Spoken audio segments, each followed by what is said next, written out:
How do you think songwriting links with music production? Well, I guess nowadays it's the same thing, really. You have to be able to produce, want to be a songwriter. Unless you've got engineers who do everything for you, like the click of a button, the snap of your fingers. You need to do it yourself. You need to learn it all yourself.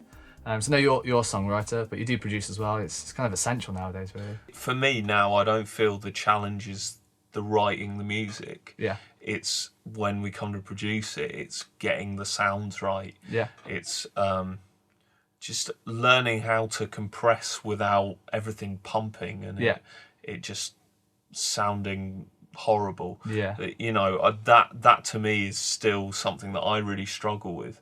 And it's funny because, like you say, in the past, a songwriter would just write a song and then they'd pay for a big producer and a big studio to come in, and then they would get all the sounds right for you and do all that. But now I think the onus is on the songwriter to actually be more involved within the production side of things and really direct what they want their record to sound like, not just what the song is.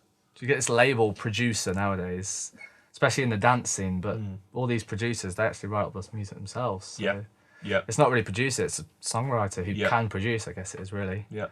It's the same in the pop world as well. I mean, Max Martin at the moment he produces and he writes. He's also working with someone who's normally working on beats and then also someone who's top lining for the song. Yeah. But he gets a production credit as well as a writing credit because he needs to know that what he's writing is radio friendly and it's instantly commercial. You need to know that stuff. Yeah, I think if you want to try and make it in the music industry, obviously you have to be able to write your own songs and you have to learn to produce as well. You can be the best songwriter in the world, but if no one hears your music, not really a songwriter. Yeah. Yeah. Well, for me, it's what's the point? You know, I might as well just not release my stuff. I feel like if I'm gonna release things, it needs to be the best thing I can do. It needs to be the best produced work I've ever done. And so I need to learn more and more how to do that and how to keep up with the stuff that's in the top 40 and the stuff that's getting playlisted. I guess the bar is just really high now as well. Yeah. So the production ability of a lot of these guys that have come out is ridiculous. Yeah.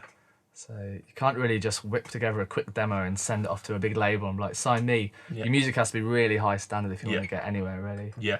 It can't be a rough demo, it has to be top notch. Yeah. Mostly because people are just getting better, the bar's getting higher, which is good in a way because it makes you step up. Yeah. But at the same time, it's harder because you've got to step up as well. Yeah.